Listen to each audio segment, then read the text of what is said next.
So, because I'm a college student, I don't have a lot of supplies or money at my disposal.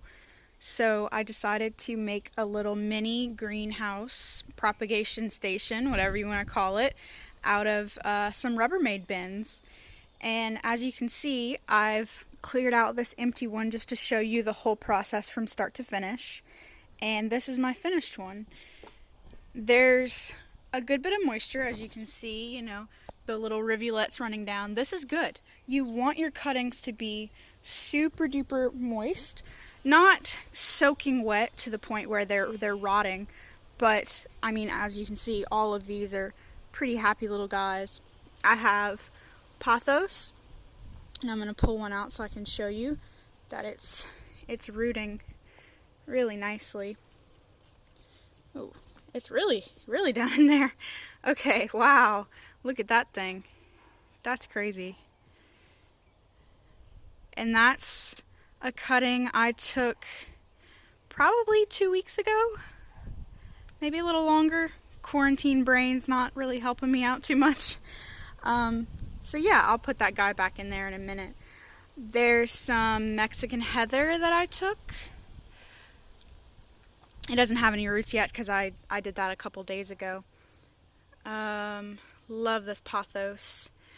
We call this purple heart. It's green right now, but once it gets mature, like this little guy, it will be purple, and I like it.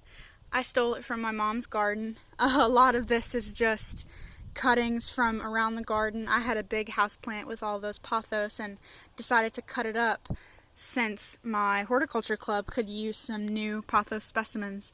This is an azalea. No roots yet, but since it's a woody cutting, it does take a little bit longer.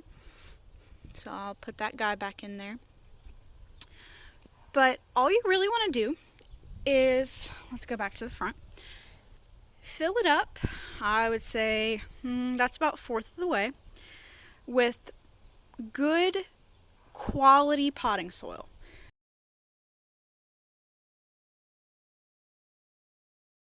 Not anything you'll dig up from the garden.